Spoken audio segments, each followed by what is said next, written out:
Most people think the fee on a Bitcoin ATM screen tells the whole story. But in reality, the biggest cost is often hidden inside the Bitcoin price itself, and many users never even notice it.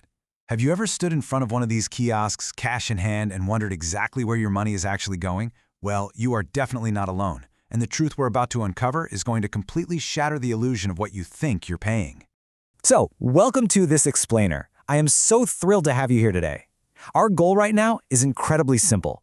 We're empowering you to understand the real-world, ground-level costs of using Bitcoin ATMs across the United States so you don't end up losing your hard-earned money. We're literally going to rip the lid off these machines and look at the actual math happening behind the screen. Okay, let's dive into this roadmap.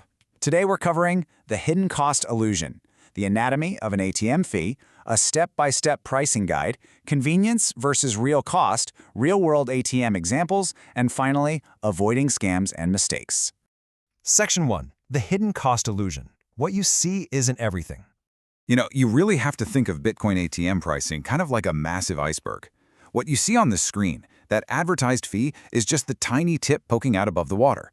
A machine might boast a visible 5% or 10% transaction fee, which, yeah, sounds high, but maybe manageable for the convenience, right? But here's the catch. That massive chunk of ice lurking below the surface often pushes your actual total cost to anywhere between 15% and 30%. Yes, you heard that right. Up to 30% of your cash could just be swallowed up before a single fraction of a Bitcoin even hits your wallet. Section 2.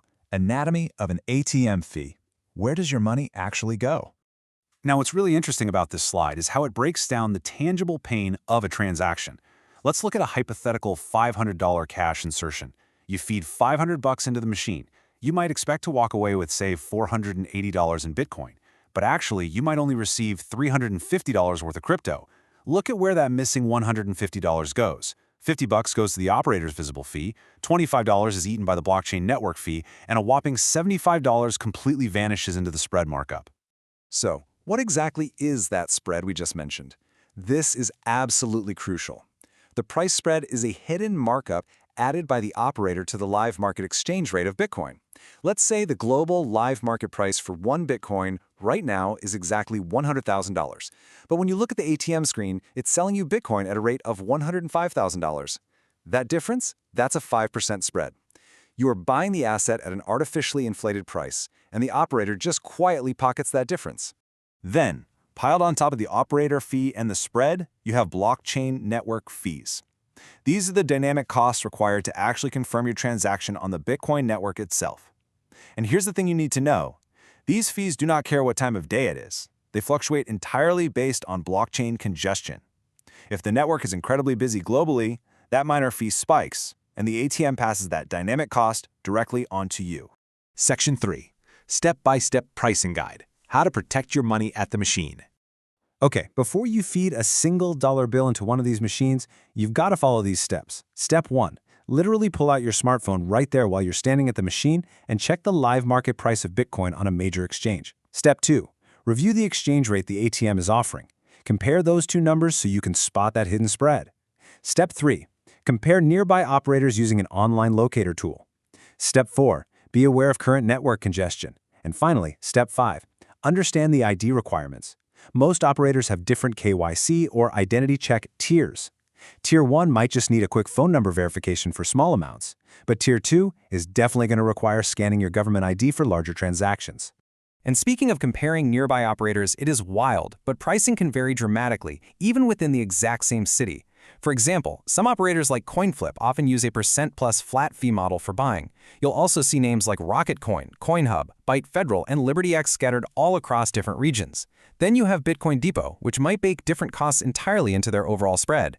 The key takeaway here isn't that one specific brand is universally better nationwide because local rates fluctuate, but the ATM at the gas station on the corner might charge you 20% in total fees, while the machine at the grocery store just 3 blocks away might effectively charge 12%. You absolutely have to compare. Section 4. Convenience versus real cost. The premium price of instant access. And this brilliantly illustrates the real trade-off we're talking about here. Large online exchanges charge a tiny fraction of a percent, usually just 0.1% to 1%, but they require linking a bank account, going through full identity verification, and sometimes waiting days for your funds to settle. Bitcoin ATMs, on the flip side, charge 10 to 25% or even more, but they're instant. They use physical cash, and they often require minimal setup for small amounts. Look, these ATM operators have to pay for physical retail space, armored trucks to collect the cash, and heavy regulatory compliance. When you use their machine, you're the one funding that infrastructure. It's also really worth noting that lower-cost retail alternatives do exist out there now. Services like CoinMeCash allow you to buy crypto right at regular retail cash registers. Instead of wide, hidden spreads, they use a much more transparent model, typically just a 5% exchange fee plus a flat retail service fee of a few bucks.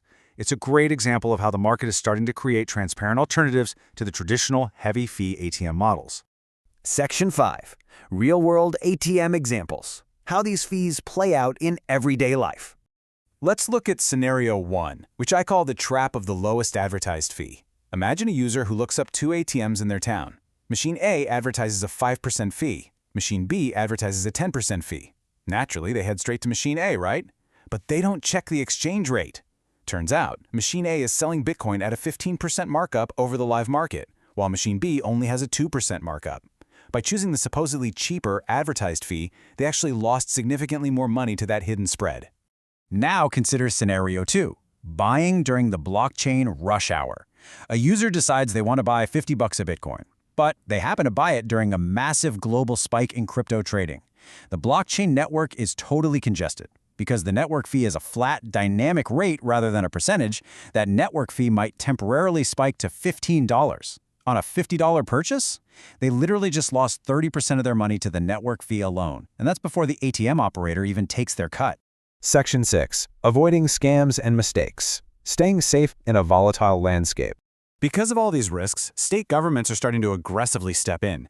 California enacted a strict rule capping fees at 15% and limiting daily transactions to $1,000. Maine went even further, implementing a massive 3% fee limit. In fact, Maine's stringent new regulations recently led to a situation where Bitcoin Depot agreed to a $1.9 million settlement specifically to compensate victims of third-party fraud at their kiosks. States like Arizona are also mandating bold scam warnings and strict refund policies for new users. The government is definitely treating these kiosks with serious scrutiny now. So as a consumer, you must actively avoid these common pitfalls. We've already talked about ignoring the spread and failing to check live prices. But you also have to be incredibly careful not to rush your transaction. If you type in the wrong wallet address, your money is just gone. And most importantly, legitimate government agencies, utility companies, or law enforcement will never call you and demand payment via a Bitcoin ATM. Scammers love these machines because once the Bitcoin is sent, the transaction is totally irreversible. If someone on the phone is directing you to a kiosk, hang up immediately. Which leaves us with this final, absolutely crucial question to ponder. Is the instant cash-based convenience of a Bitcoin ATM truly worth losing up to 30% of your money? For an emergency or a rare, small purchase, maybe that speed is worth the premium to you. But for regular investments, those hidden fees will just quietly drain your wealth over time. But hey, now that you can see what's lurking beneath the surface of the iceberg, the power is entirely in your hands to make the smartest choice for your wallet. Keep learning, stay curious, and always protect your cash.